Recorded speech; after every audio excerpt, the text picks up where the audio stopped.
Good evening students, I am Smriti, your history and English teacher. आज मैं सोची थी Iran के ऊपर आपको थोड़ा सा इसका हिस्टोरिकल बैकग्राउंड बता दूं। मैं अभी करंट अफेयर्स की बात तो नहीं करूंगी, वो जो ईरान के साथ ही युद्ध मचा हुआ है, उसमें बहुत बुरे हाल हो रहे हैं पूरे वर्ल्ड में। हमें थोड़ा सा इसका चलो हम जो हिस्ट्री पढ़ते हैं मैं उनके लिए वीडियो बनाऊँगी। बनाया ये मतलब ईरान को हम जैसे देखते हैं, ईरान को पहले पर्शिया बोला जाता था। काफ़ी पुरानी हिस्ट्री है, काफ़ी पुरानी सिविलाइजेशन है, वर्ल्ड की ओल्डेस्ट सिविलाइजेशन में आती है। हम ये कह सकते हैं कि it's very it has a rich history dominated by influential empires थे वहाँ पे। अकामेनिड्स थे, founded by the Cyrus the great. Cyrus the great का आपने नाम सुना होगा। फिर पार्थियंस आते हैं, ससानियंस आते हैं। फिर क्या होता है ना, यहाँ पे 7th सेंचुरी में इस्लामिक कंक्वेस्ट आ जाता है। तो Iran maintain its culture identity undergoing significant periods of Persianization. Modern Iran established in 1906 में और बिकेम एन इस्लामिक रिपब्लिक, ये कब बनता है 1979 में। ईरान है home to one of the world's oldest civilisation with roots in the 5th millennium BC में। अब हम एंशंट ईरान की बात करें 4000 बीसी से लेकर 651 एडी तक। known for the Elamites followed by the Median unification। Achaemenid empire जो है वो 550 से लेके 330 बीसी में रहता है। मतलब बहुत पुरानी बात है, जब हमारे यहाँ अशोका द ग्रेट की बात होती है।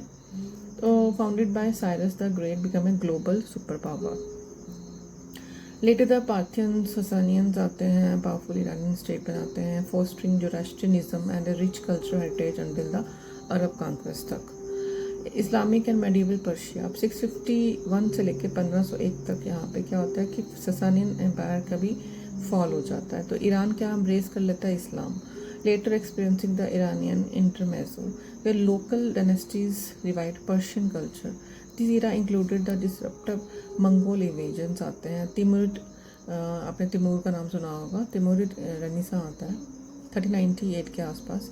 फिर मॉडर्न ईरा आ जाता है इसका 501 से लेके 1979, 1501 से लेके 1979। Safavid dynasty establish Shia Islam as the state religion and reunified Persia। The Khazar dynasty saw significant foreign interference from Russia and Britain।